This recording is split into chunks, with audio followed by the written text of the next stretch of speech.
record. So I have I've snuck home so I can sit out here outside the tree and make Mary jealous, and Mary's downstairs in the lobby. So let's hear the report. Okay, so Dr. Sporkdahl came by. He's the anesthetologist. I don't know if that's right. Anyway, like the entire team here, he was so lovely, so gave all the information, took his time, was just really, everybody on the team here has been amazing. So and Kathy was called in, so she was able to ask all the right questions. So basically he talked about 3 options for Arta for pain relief. 2 are recommended at this time and 1 not at this time. So he asked Arta to show him where her pain was, and she's been having a lot of lower back pain as well as the abdominal pain. And the good information that he was able to get from that is that the lower back pain is not being caused by the tumor. When he looked at her CT scan, he had noticed that between 2 of her lumbar spinal spots, there was some arthritis going on. And so he said that's likely the cause of the back pain, and he can help with that by doing like a steroid injection in that area of the spine. So that would give relief to the back pain. And in terms of the abdominal pain from the tumor, that was the nerve block. He said that he's able to do that. Likely at best, Arta would get like a 60% pain reduction, not 100%, but Kathy and I and Arta all agree that 60% is still a very good number.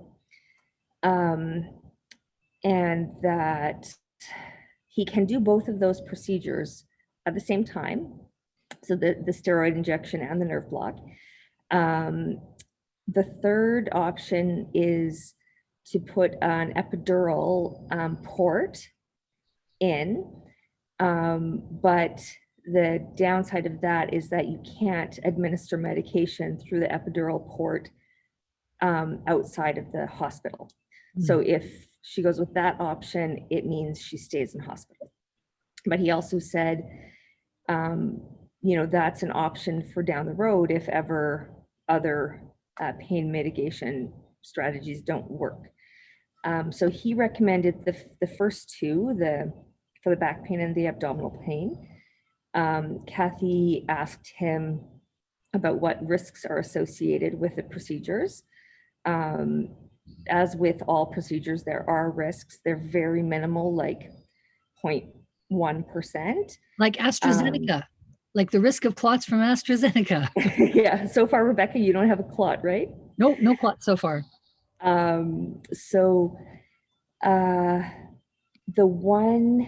He did a very thorough job of listing all the potential risks, what the chances were. Some of them are like short-term risks, like you might get diarrhea for a few days. Some of them were more significant, like with the nerve block, there's a small chance that you won't be able to do any load bearing anymore, so which would mean Arta couldn't stand anymore. That did catch her attention. She wanted to talk about that more. But then Kathy asked him, she said, you've talked about the risks, but like, can you tell us about, with your own patients, what have the results been? And he said only once has he had a patient who had load bearing problems, and it was only in one leg, not in both. So the risks are very low. The best case scenario, Arta's pain is reduced by 60%, which will allow us her to have less opioids, to manage the remaining pain and hopefully less of the side effects of not being able to stay awake. He said he's on call tomorrow night, so he could put her on the waiting list for the operating room. And then if her name if there's a space, an operating space, while he's on call, he could do it tomorrow night, well, at the earliest, but potentially as early as tomorrow night. He said he would put Arta on the list and she can continue to think about the risks and change her mind at any time. But he said, let's just get you on the list. When Kathy and I talked with Arta afterwards and sort of put everything into plain language, because of course he was using a lot of medical terms, she seemed comfortable with it. Kathy said, just think about it, Arta, and like, well, we can confirm tomorrow if the possibility comes up. So that's the summary of all the many bits of information that he provided. Oh yeah, and like worst case scenario, they go in and do the block, and it doesn't reduce the pain, but it won't increase it. Oh, I'm getting a phone call. Oh, just a second. That was Richard calling me. Get this in a minute. Rebecca, from an outside perspective, do you have questions? Is there? Oh, that sounds pretty good. And we were talking this morning that when we talked to Dr. Seeger, she sort of encouraged us to have a measured response and not have too high of expectations that there'll be a massive transformation, and also just told Arta to ask any questions and just to remember that the decision making is in her hands. So that fits with that kind of conversation as well. And just to jump in there, Kathy did say to Dr. Sforkdal, what are you recommending? And what would you recommend if it was your mother? And he said, if it was my mother, I would recommend both the steroid and the lumbar injection and the block. The block, yeah. Good. Well, I mean, good to see it's what they would recommend for their mother, and so. Yeah. Oh, and oh yeah, any other questions? I have funny stories, but. Oh, we could hear funny stories. Let's hear funny stories then. Okay, so when Dr. Sforkdal was trying to determine sort of where Arta's pain was, he asked her to press on her own tummy in a certain spot and tell him if she had pain. And so she pressed, and she was like, she was thinking about it. She's pressing different spots, no pain. Oh, here's a spot where I have a little pain. And then Dr. Sforkdal maybe was a little like, oh, that's interesting. And then he said, do you mind if I press on your stomach? And because Kathy said, actually Kathy jumped in and said, actually, Mom, I want you to be like, just really think about this, because I should tell Dr. Sforkdal that you're not always great at like telling people about your pain. And so she said, like, are we when you say you have a little pain, are we talking bees or are we talking bees? And then so then Dr. Sforkdal said, oh, well, do you mind if I press on your tummy? And he went to the spot where he thought there should be pain based on her diagnosis, and he pressed on it. Like, not, she said it felt like he punched her in the stomach, but he did not. He pressed vigorously in the spot, and Arta goes, bees, swarm of bees. So we and even she was laughing a little about that. She like it was like swarm of bees. um, There's so only he was one bee on the scarf beside her bed. That's our goal, is right. one bee, not a swarm. So, but she, despite the fact that when he pressed in that spot, it was swarm of bees pain, she did still sort of laugh about it and explain to him, when she was growing up, she wasn't allowed to talk about her pain. And he said, and that carried into her adult life. And he, nodded his head. He understood. Um, so yeah, so Kathy for sure, like we debriefed Arta after, just said, and Kathy was very like, from our perspective, it seems like a good option, but Arta 100%, it's, you need to decide if you think it's right for you. So as of tonight, she is thinking, yeah, let's do it. But yeah, we've made it clear, she can change her mind anytime. Yeah.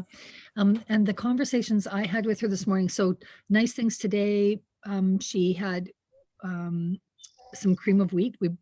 Thank you, Mary, for like catching me before I left the house. Made some cream of wheat porridge, put in a thermos, put some cream in a thermos, brought some sugar, brought some cinnamon so she could try it. She wanted nothing to do with the sugar or the cinnamon, just the cream of wheat and the cream. And so she had one spoonful mixed with some cream and loved it, waxed on and on about how fabulous it was. She is saying that when she's had a taste now, she's like, okay, now I'm done with that taste, on to the next one. So just that flavor in her mouth to remind her of something, and then she's off to the next. But she also today, when they brought lunch and the mashed potatoes, she asked for 2 pats of butter to be delivered as well. So 2 pats of butter came in. She made a little, well in the middle of her mashed potatoes, poured both of those butter things in there. And then again, maybe a spoonful or 2 of maybe just mostly the butter with a bit of potato, but was very happy with that and was looking forward to soup from Mary. But that's the most food that I've actually seen her eat. Yeah, wait till you hear my update. So I think my computer's about to die, so I'm sorry if I go out, but I brought her some vegetable soup that I'd pureed, some plain Greek yogurt, and good applesauce, not the disgusting stuff that's here. She ate probably like 4 tablespoons of the soup and asked for more. She didn't want to overdo it, but she was licking out the bowl. So that's, the Arta we know. Yeah. And she had a few bites of yogurt and some applesauce. And then she asked me for some of the ganache, because last night we brought her some bananas and fondue. So she ate a little chocolate. So yeah, like today she's eaten more today than she has in the last. Yeah, I think the Nasonex, the new meds that are both pain, knock her out, but also anti-nausea, or else just time. And also Kathy and I were talking with her and saying, like, very possibly the hospital food is just disgusting.